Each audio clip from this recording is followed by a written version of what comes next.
A man is facing charges in the murder of a Greensboro police officer. 34-year-old Tarell McMillian is charged with first-degree murder. He's accused of killing Officer Michael Haran yesterday morning. We've got WREL's Laura Levine following the story in the WREL Live Center. Laura, what else do we know about this guy? Well, Chris, we got that update from Greensboro Police at around 9 o'clock this morning. That's when we hit this information in the Live Center. Then this is another photo here of the suspect, 34-year-old Tarell McMillian. He was arrested on I-40 near Duplin County after leading police on a chase which spanned about 7 counties. Now, he has been charged with first-degree murder, and he's being held in the Guilford County Jail without bond. Now, Greensboro Police say Officer Michael Haran, who joined the Greensboro Police Department in 2017, responded to a call about a suspicious armed man inside the Food Lion on Lawndale Drive in Greensboro. That's at 11 a.m. when Officer Haran was the first person to arrive and made contact with the suspect inside the store. After a brief struggle, the suspect pulled out a gun and shot and killed Officer Haran there at the store before fleeing the scene in a vehicle. Now, according to police, McMillian also now faces multiple charges related to the chase that led to that arrest. As we know this morning, tributes continue to pour in here for Officer Haran. Haran was a father and a husband. Police said they're calling him an excellent officer with an outstanding reputation inside the department and in the community. We'll continue to follow any new updates on this investigation here in the Live Center. All right. Peace and blessings. Peace and blessings. All praises due to the Most High. And this incident happened last year, at the end of last year, where 34-year-old Tarell McMillian allegedly shot this officer after a brief struggle. And I don't know what a brief struggle means, but they have charged this young man with capital murder. Now, I'm going to show you some information about the autopsy that was recently revealed. That is why I am coming back to this case. But I'm also going to show you a court appearance and how, once again, when officers get killed, there is a lot of reverence, a lot of remorse, a lot of concern for the life of the officer.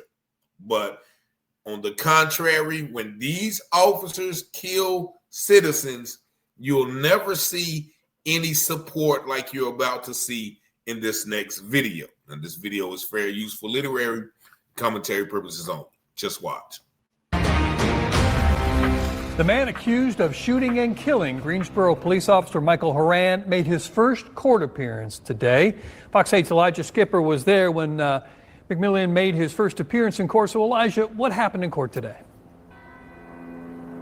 Yeah, this case was different than any other I've covered. From the moment we arrived here, things were sombered and filled with emotion. They had media line up here outside the courthouse around 10 a.m. this morning. We were escorted in up to the courtroom by Guilford County Sheriff's Office. When we walked in the room, we were greeted by the room filled with law enforcement and later Officer Haran's family. By the time the proceedings began, the courtroom was standing room only.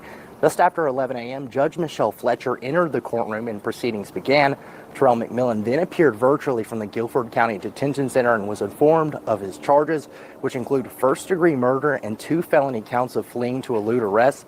The judge appointed the Capitol Defender's Office to represent McMillian and denied any modification to his bond and said he will remain in custody.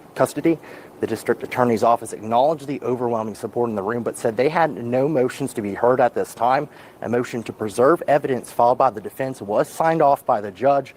Before the hearing ended, McMillian was heard virtually saying, "I have a question, ma'am," but that call was abruptly cut off. Tarell McMillian, you are before me for a first appearance today. The purpose of a first appearance is to advise you of what you have been charged with, the maximum punishment that you could face if you were convicted of these offenses, as well as addressing representation, as well as addressing your court date. All right, you are before me today because you have been charged with first-degree murder of Greensboro police officer Michael Haran. The maximum punishment you could face on that if you were convicted is the death penalty, and or life in prison without parole. McMillian's next court date is scheduled for March 20th in this same courtroom. On the way out, I spoke with Mayor Nancy Vaughn, who was in attendance today. I asked her why she wanted to be here. She said the same reason as anyone else, to see that justice is served and that to support Officer Haran's family. In Greensboro, Elijah Skipper, Fox 8 News. Elijah, thank you. A lot of people spent the holiday remembering Officer Haran. He was shot and killed Monday while responding to a call about a person with a handgun in a Food Lion store on the north side of Greensboro. The suspect then ran from the scene and was later captured after a brief chase. Officer Haran leaves behind a wife and 2 children. The Food Lion was closed for the investigation after the shooting on Monday, and it reopened today. And a fundraiser set up for Officer Haran's family. You can find it on helpahero.com. It's on their front page, or if you click on the donate tab, there's a search bar. You can also scan the QR code that we can show you in a minute, I think, to send you a direct link right there to the site. 100% of the proceeds will go to Haran's immediate family. All right, so there you saw the first appearance for Tarell, and you heard the reporter say it was standing room only, filled with law enforcement. And just take a look at this picture of some of the law enforcement in the room. You see the white guy right there with the mean and sad face. You see the black guy with his head down, all somber, and you see the dumbfounded look on the white guy to your left, right? All of these people are mourning the death of that officer. But where is that same mourning when officers kill unarmed black people or kill people who our eyes can see and justify they should not have been killed? That is my issue with these instances now. They have appointed him somebody from the Capitol Defender's Office, meaning that they are going to try to give him the death penalty. Now, anybody knows the Capitol, the public defender works hand in hand with the prosecutor, who work hand in hand with police, who work hand in hand with the judgments. So just how much representation do you think our brother is going to get? And as you heard the news reporter say, look, he said, I have a question. And his video call was cut off, meaning we don't want to hear nothing you got to say. You know, we are the judge, jury, and the executioner, and, you know, you're going to be facing the death penalty. Also, the mayor showed up. They said, well, why are you here? To see that justice is served. So you never come to any other of the proceedings when unarmed black people get killed by police. Why is justice only served, or why does the powers that be, whether that's the mayor, the governor, the police chief, the courts, other officers, why is the only time that they want to see justice served is when police officers get killed, not when police kill other people? Unless he said, well, I'm here to support the Haran family as well. Have you ever been to support the unarmed black people who have been killed by Greensboro police? I would doubt it. And then, you know, they're saying that, you know, and I'm going to play you some information about the autopsy, because the autopsy has just now been released, and they're going to give you some information about this. But they even gave you the link to the fundraiser, so you can, you know, donate to this officer and this family. But how did this situation all begin? Right? There was a call from probably a Karen that there was a black man in a Food Lion with a gun. Now, I just went to Walmart the other day. I went to Food Lion and Home Depot. I saw plenty of white men with guns. And I never thought to call the police. That is why we're here. Just check out this video. We are on top of breaking news on WFMY News 2 at 11. A newly released autopsy report is revealing more about the death of Greensboro police officer Michael Haran. Haran was shot and killed while responding to a call at a Food Lion just days before Christmas last year. WFMY News 2's Nixon Norman breaks down the findings, which includes more information on what led up to the shooting. I took the time to look through the 8-page autopsy report with the newest information detailing just how many times Haran was shot and where. What started out as a routine call in December of 2024 turned deadly for Greensboro Officer Michael Haran. Officer Haran was the first to respond to a report of a man with a gun inside a Greensboro Food Lion, the kind of call that came with the badge, but this time he wouldn't make it home. An autopsy released tonight confirms Haran was shot 5 times, and now we know where. 3 shots to his head, 1 to his chest, and another to his abdomen. The North Carolina office of the chief medical examiner ruled his death a homicide, saying the bullets caused devastating internal injuries. Investigators say it happened in a matter of moments. As to how it all happened, the report says Haran made contact with the suspect, 34-year-old Tarell McMillian. While Haran was patting down McMillian, a struggle broke out. That's when McMillian pulled a gun and fired multiple times. He's been in jail without bond since the day of the incident and was charged with first-degree murder. Haran was just 44 years old, a husband, a father, and a dedicated officer who joined Greensboro Police in 2021. Colleagues described him as the kind of officer you wanted by your side, steady, calm, and committed to serving his community. We did reach out to Greensboro Police asking for a statement from Chief John Thompson. We were told they will not be commenting due to the pending court case. Okay.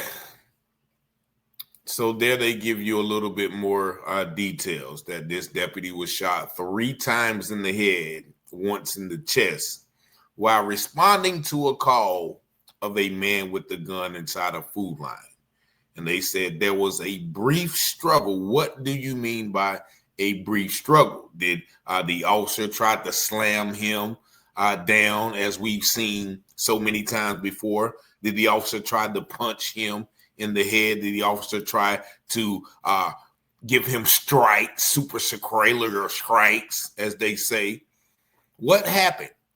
You know, where's the camera footage of this incident? I'm pretty sure, doesn't Food Line have cameras? Where's his body cam footage?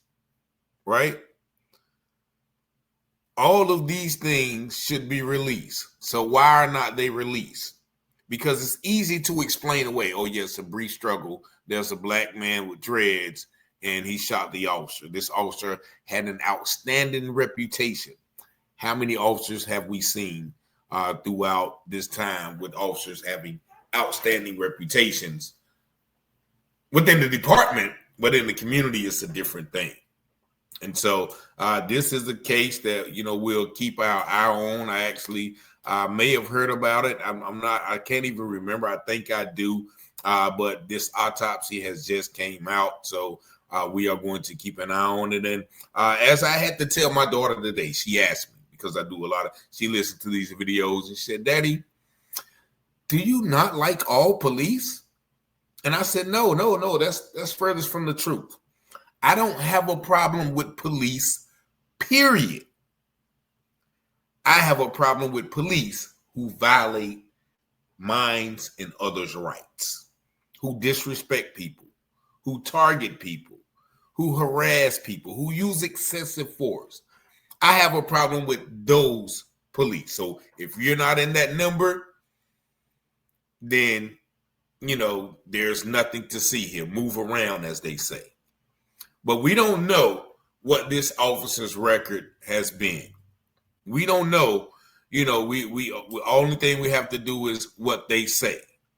And, you know, of course, we know that the thin blue line oftentimes looks after their own. And so, you know, we have to look out for one another. So some people will see this case as, once again, a victory in this ongoing back and forth between officers who kill unarmed black men on a daily basis, or officers who assault black women taking their children to school, or officers who slam 13-year-old girls on their head at school, or officers who arrest 9-year-old kids for riding their bike through Charlotte. Some people will see this as a blow of karma, a return of energy to that purveyance of violence against others by police. But y'all let me know what y'all think about this video in the comments. Y'all see the number 919-587-7782. And if you like this content and haven't subscribed, please hit that little subscribe button.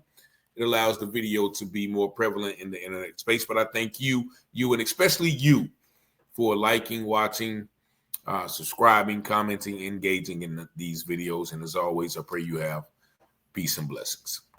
The scripture says all things that are hidden shall be revealed, and those things done in secret shall be exposed on the mountaintop. Let's go, Rich.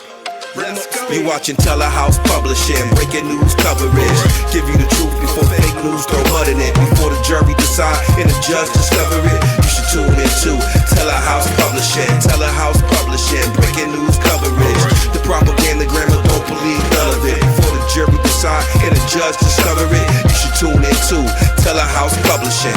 Who keep the people informed? Stories abroad from literary work, where the narrative's wrong, the research is always on point, the commentary is hard. It's Rich Teller raising the bar.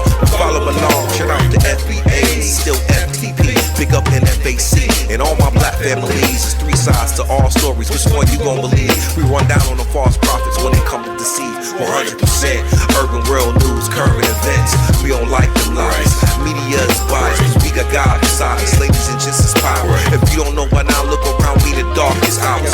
Cops squeeze their hammers, cause they don't understand us. We stop and freeze with our hands, to kill us off like cancer. Don't speculate before the facts on the case. Telehouse, set them straight, my smoking rich investigate. You watching Telehouse Publishing, breaking news coverage.